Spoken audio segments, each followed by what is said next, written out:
লেখা আছে কি দেখো NaOH তার মানে কি এটা sodium hydroxide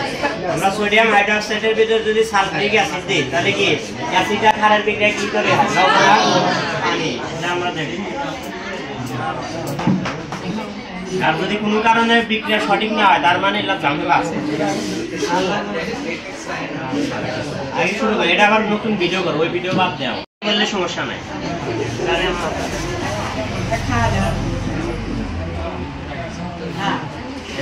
sodium hydroxide liquid sodium hydroxide আচ্ছা নিলাম এরপরে আমরা এর ভিতরে একটু কি দিব অ্যাসিড যোগ করব অ্যাসিডটা যোগ করা লাগে ধীরে ধীরে একটু এবার ডাললে যে কি হয়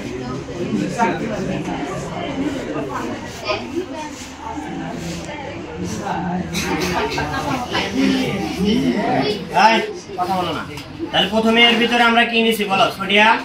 হাইড্রোক্সাইড এর ভিতরে আমরা দেব হলো সালফিউরিক অ্যাসিড অল্প একটু দেব আর কি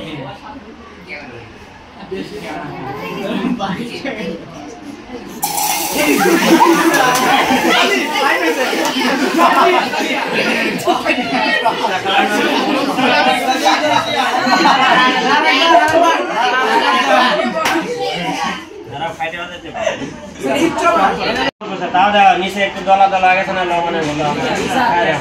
লবণ অল্প একটু এটা যদি অ্যাসিডের পরিমাণ আর একটু বাড়ায় পুরাটা কি হবে লবণ হয় নিচে জমা হবে আর উপরে কি থাকবে পানি থাকবে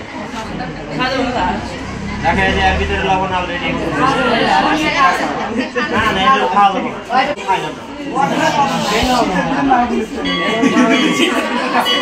শোনো খাওয়া দাওয়া তো কোনটা আমি যেমন এটা নিলাম নেওয়ার পরে যদি হাইড্রোক্লোরিক অ্যাসিড দিই তাহলে তোর এবার সোডিয়াম ক্লোরাইড তখন ওটা খাবে হাইড্রোক্লোরিক অ্যাসিড নেই